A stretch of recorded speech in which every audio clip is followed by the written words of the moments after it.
So the old trip to Jerusalem split into two halves. So you've got the modern part of the pub, which is the black and white bit, which is technically its first bit was a house. Yep. That was built in the 1700s, and then as you walk into the pub, you cross then with the cave side of the pub, yep. which is Nottingham Castle Rock, which is all formed out of sandstone. Yep. All naturally formed. There's only one room that's been physically carved out of the rock, which is the wardroom. Right. So the first room, as you approach the pub, as you come in, that was tooled out. So you can see the difference, as in it's a lot smoother on the yep. surface and that, whereas everywhere else, this side of the cave is all coarse, so it's yep. all sandstone. The only thing that's changed is obviously, as time's gone on, the sandstone falls, which is all part of the beauty of the pub. So then you got the original vibe. So in 1068, the very first castle was decided to be built high up above us. Yeah. And they used the rock face because it had caves, and there's 64 caves that go along that is registered as caves yep. along the bottom of the castle. Wow. And they all had their own different use. So our series of caves was used as the first kind of jail cell area for yep. the castle of the delinquents. Because this land, so from our middle of our courtyard to the street there, they used to hang people where the pub swing sign is. Yeah. They used to hang people there. And later on in time, there was a pub in the 1800s, a pub called the Gate Hangs Well. So you yeah. could hang well at the gate, literally. The irony in pubs is brilliant. That's brilliant. But there was 3 pubs, so the pubs all linked together at one time in the 1800s. So there was the Gate Hangs Well, the Pilgrim, yeah. the Trip, as a bit of a trio. And they all were linked through a series of caves as well. But our actual history of our caves, like I said, linked to the first castle. So ours, whereas most cellars and tunnels and caves go underground in Nottingham, so it is the city of caves as such. Yeah. So ours go in the wall, which we'll show you. Yeah. So if you go follow me, just excuse the beer, which is not a bad thing. That's not a bad thing at all, mate. I used to work in the pub trade years ago. So you can see how it literally is split into chambers. That is superb. So this area here, originally, before we used to keep beer here, yeah. if you can imagine, around 1068, yeah. off the street, no daylight, probably no light, complete pitch darkness. Yeah. And this was, you head down, and then there was a series of steps that would go down there, and that was classed as a pit area. Right. At one time there was cockfighting or wrestling or sort of thing. The bell here is to replicate for when it was time at the end of a round sort of thing. So brilliant. So the bell itself has always been part of the pub. There's some old images of it being moved around, but yeah. it was final places here. And then you go this way, so you can imagine the darkness, completely pitch black. You might have been lucky if it was a flame. Yeah. A couple of candles maybe. Maybe if you were lucky. So then this area here was the jail. So you can physically see where in the ceiling, yeah. where it's been physically carved out. Yeah, yeah, yeah. So originally the ceiling would have been about my height across. Yeah. And then there would have been a gate all the way across and maybe one entrance in here. So the idea was they raised the bit around the side there. And you can see how it's in a U shape. They put it in a U shape so the jail, when the prisoners were in here, they'd literally be sat jailed chained to the floor. Yeah. And they would cram in up to 30, 40 people in here. Wow. So then you've got to think, that's 30 for all different crimes. Some were just jovial ones, some were like for being drunk, some were being for more serious stuff. But obviously back then, hanging was a bit of a form of entertainment. So normally you would just have people who were literally part of that week's entertainment. Ooh. So they would be marched out in chains out to the crowd, and then they'd be hung on the side of the pub there. Nice. And if it was more of a crime like drunkenness or anything like that, that kind of crime they were put in stocks. So in that scenario, from what I understand, the stocks were set at different heights. Yeah. So the lower the stocks were to the floor, the more the crime was just a silly crime. Yeah. So, whereas obviously the higher it went, so for theft or something like that, it was a better target to aim for. Arm height. So if you weren't so fortunate to be part of that week's entertainment and it was a bit more serious, that's when you were then condemned to life imprisonment. Right. So the jailer, this is the jailer's chair. So the jailer would have sat here. His one responsibility is to keep in order in here. Yeah. And then in here, the prisoners would have been, one arm would have been just one arm. One arm would have been chained to the wall. Yeah. As you can tell, it's quite cramped. Very. So you would have been, it would have been awkward. Yeah. They would have put a mask over them for that confined feel, and then obviously got the darkness on top of that. Yeah. So the whole point was the crime must have been really serious or really nasty. Yeah. And it was kind of torture. So obviously the jailer's responsibility wasn't to keep them alive, but it was to kind of prolong it, you know. So if they died, they feed them a bit of scraps or anything. But then what you've got to also remember, there was no sanitation down here. Yeah. So it would have been absolutely horrendous scenes. The darkness, the smell. And there could have been up to 10 in here at one time. So they're not only the noises would have been horrendous, but the smell and everything else. You can kind of get a feel. But then as Nottingham kind of grew and the castle got bigger and bigger, the jail got moved away. Right. And then that's when the fun part starts. They found some spring water underneath the castle rock. Yeah. They found some water. So instead of using it for drinking water, they decided to make beer. And ever since then, there's been beer available on site ever since. Is that when you got something in the bar that says it was in 1000 and something, it was the malt house? Yeah, so basically they would have stored the malt, as in the rock lounge upstairs. Yeah. That would have been the malt store, because that would have been lowered down from the deliveries at the top. Yeah. And then built down, and then vice versa, when the beer was ready, they would have sent it up on a pulley. Vice versa sort of thing. Yeah, yeah. But that's the link between here and us and the castle. Yeah. There was when the castle decided to have that investment a couple of years ago, they did a 4D heat map, and you could see there was a structure, definitely another structure from the castle. So the possibility of another staircase or another caveway to the back to us. So we think there was probably another link as us getting up and down to the castle. Yeah, yeah, definitely. But that we, like I say, over time it's probably just worn away. All like I said earlier about the 3 pubs. So as you look up to the top there, that was not part of the trip originally. Right.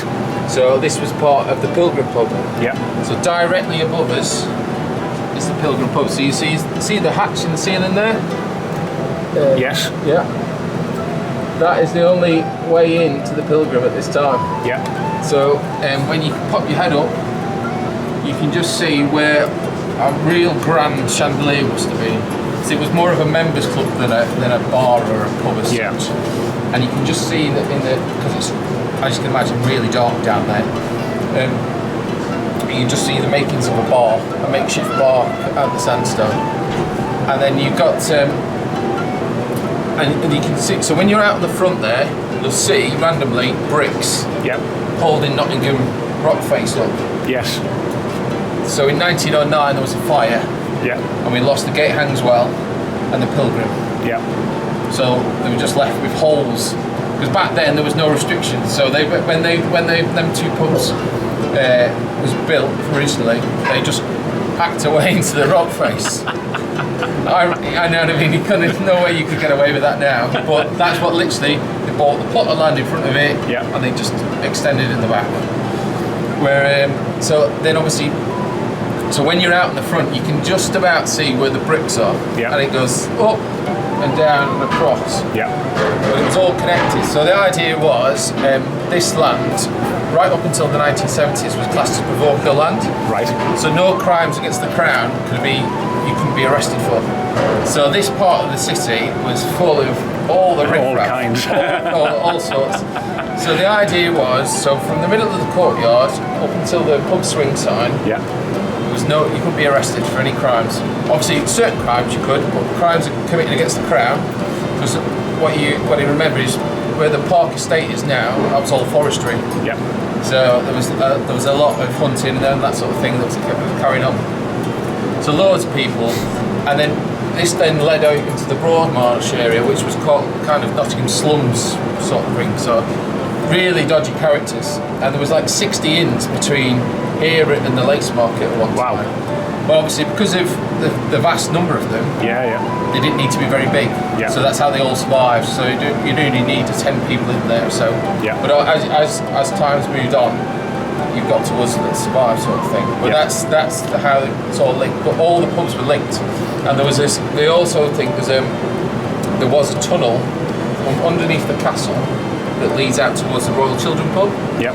And that's how they got the children. Hence, they got the Royal Children out. Yes. When the castle was under siege. Yeah. Yeah. We don't know exactly where that is. And we also think there's probably another series of caves that laid out onto the canal. So that again to get people out. Yeah. And like I say, there's the upstairs in the Rock Lounge.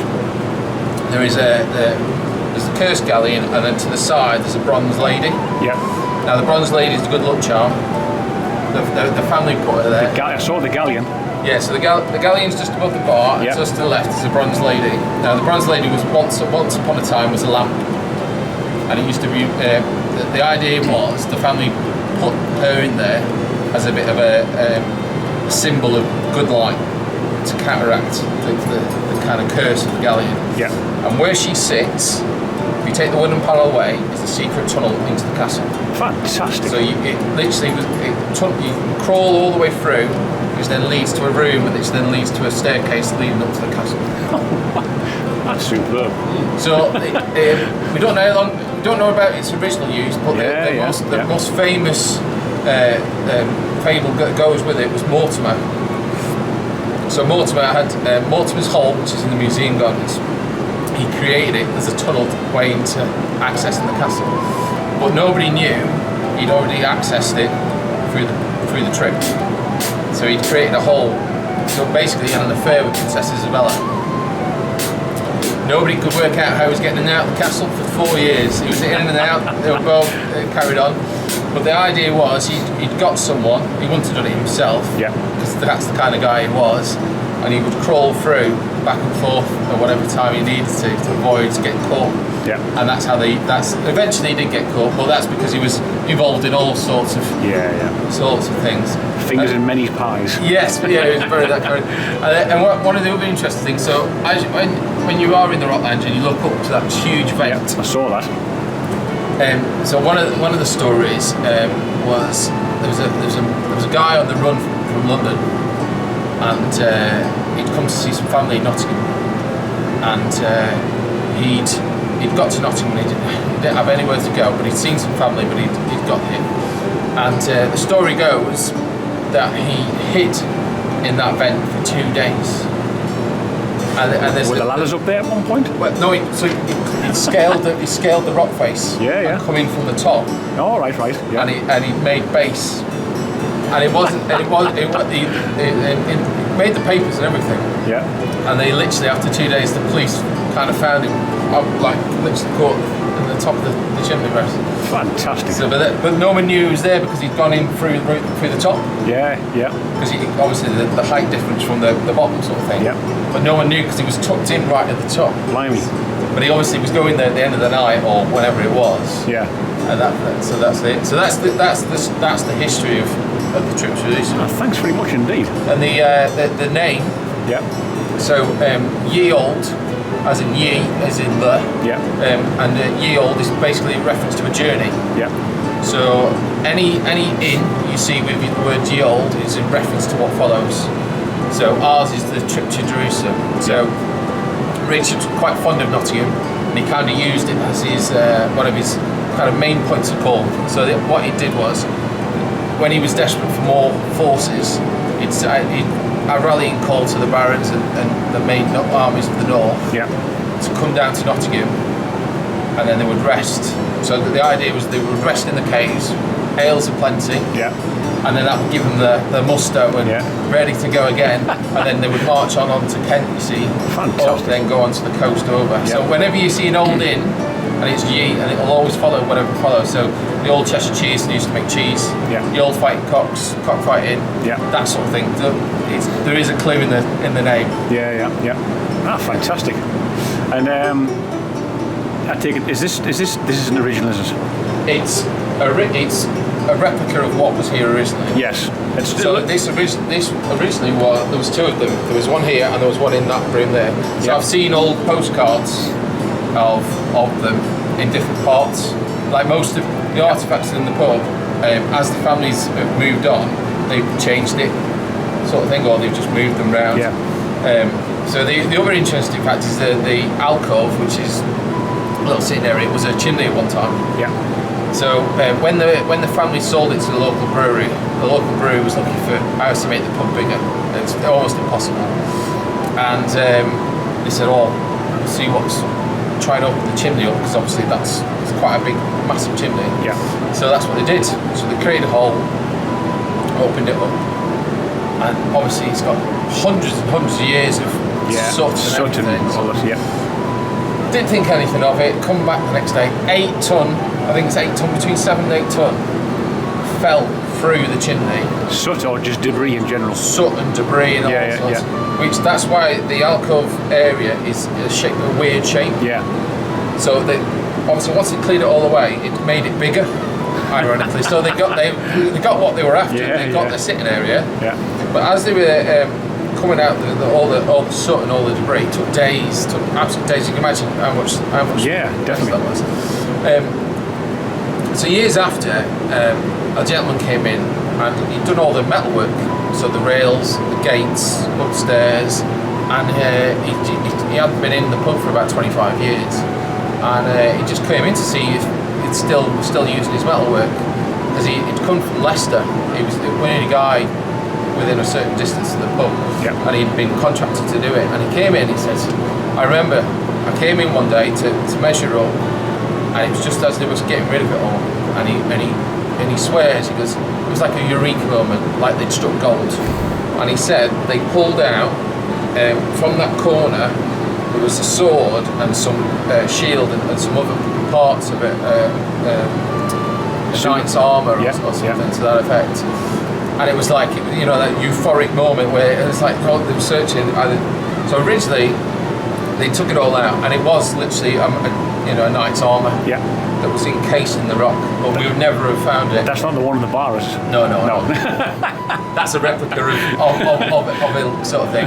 But so he remembers, swears blind, he was here, he remembers it really well. Nice one. So that armour was then donated to the Nottingham Castle, and then it got moved, because it's quite an old piece, and then it got moved off to a special armoury museum.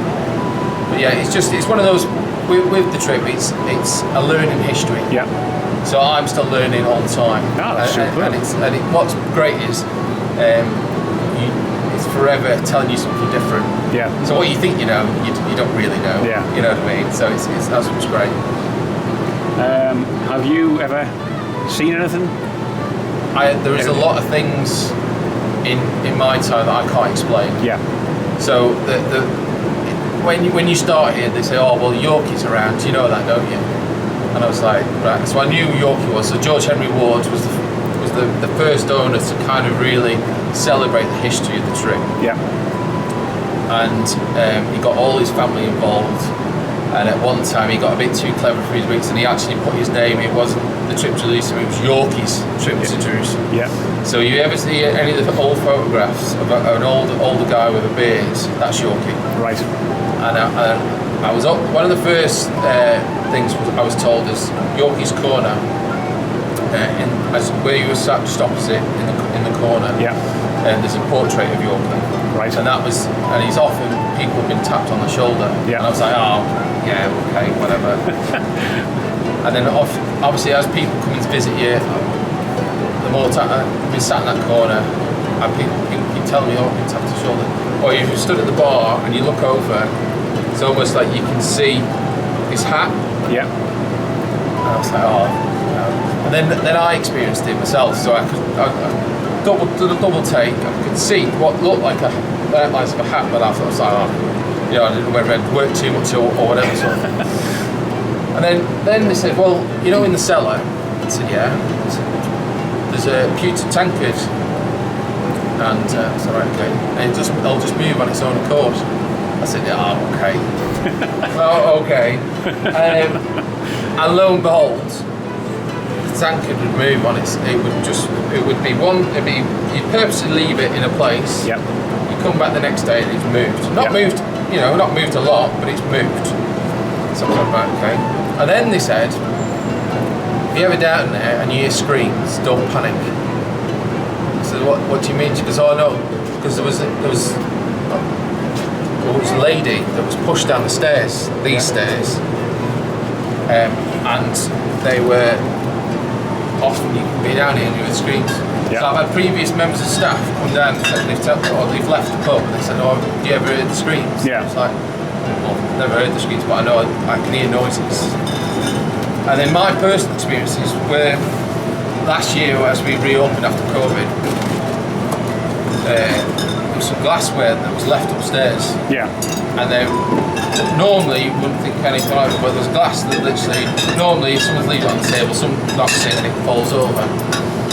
And all we heard was this crash, smash, literally, and a glass had gone from one table to the other side of the room. Yeah. And it wasn't just, it'd fallen off. Yeah. It literally was on the other side of the room. And it wasn't just in, broken in half or anything like that. It was literally in pieces. Thank you. So it was generally in pieces. Now normally that's odd because a glass would never go into them. No. Yeah. It normally stays solid in certain parts, or you have bigger pieces, but it's in pieces. Yeah. And no one else was up there. And then we've seen it on the CCTV where the glass literally at pace. It's not just, and it rolls or whatever. Somebody's just, something has just literally swiped it clean off. And then I've also seen where there's been flashes of light. Yeah. But I couldn't explain it.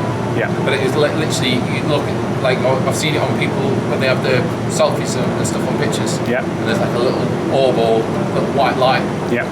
And you can, there's no reason for it. Yeah. Because obviously the lights are not bright enough in the pub. No, definitely not. Do you know what I mean? So it's different to all, obviously, because most of the bulbs are of coloured light as well. And again, so then you've got, we've had works where people's taking pictures and they have to come out on the phone. Yeah. That happens all the time. Yeah. And they're like, oh, so I don't do anything. Just saying, and I've had it where we've had people from the press take pictures of me. And I'll be telling a story, I'll tell you a bit about the history of that. And they literally had to take 5 or 6 pictures. Because I'm there, but there's parts above me, it's not there. It's all kind of greyed out. Nice. And he literally showed me the camera, and he was like, every time I come to this pub, and he was like, every time, it's never straightforward. Yeah. And it literally took me 5 or 6 attempts. Yeah. So there's lots of things where, and there was another one where we get people who feel like they're connected. Yeah. So we never dismiss it. Never, you know what I mean? Because everyone, whatever they want. Yeah. Each their own.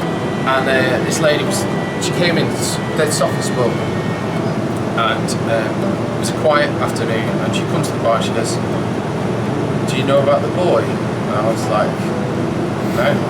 I mean, I'd heard a story about a little girl. Yeah. On the staircase, but that was just what was passed on to me from kind of manager to manager sort of thing. Yeah. I said, "Oh, do you know about the little boy on the stairs bouncing a ball?" And I was like, "No." He said, "Oh yeah, this little boy."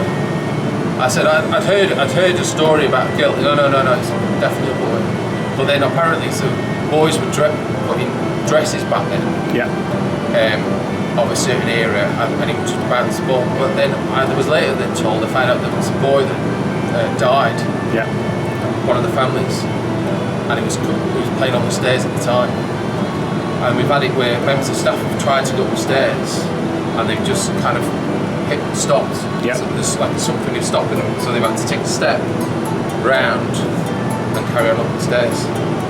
and there's no like understanding. Yeah. But it's more every time someone comes in and said, don't forget to say, about the boy. Yeah. And I was like, okay. But and then people kept coming in from all what's and said, definitely someone there. So then once it happens on more than one occasion, you kind of just you kind of take it as that's you're just carrying it on sort of thing. Yeah. And that's what's happened really. But a lot of it you can't make it up. But literally people from all over they come and as soon as they walk in, it goes right, okay. They have a feeling straight away. And we've got the haunted snug, which is a bit obvious name, but loads of strange things happen in that room. Yeah. And you can't really explain it. It's always warm. It's always there always seems to be damp on the wall for no reason whatsoever. Is that the room behind where we were? Yeah. So where you were sat, you go across. Yeah. That's that room there. It's a very small room. Very small. Yeah. So originally it was a part of a shop. Yeah. Part of the family would literally try and make as much money as they could at the time. Yeah. And the snug, there's a portrait of a lady in there. Now that portrait's always been in the pub. We're not quite sure if she was one of the sisters but it's always, there's no name on it, but you can just tell when you look at the back of it, the age of it. It's really old, and it's not a straightforward portrait. So it must have been new technology at the time how they've done it. Yeah. Now that lady used to be on the fireplace, and she used to face outwards towards the tree. Yeah. Now she faces the back wall, looking out onto the road. Yeah. Now, we changed the layout of that room, and she was kept in the office for 3 weeks, and then after 3 weeks we changed the room, and it was time to put her back on the wall. Yeah.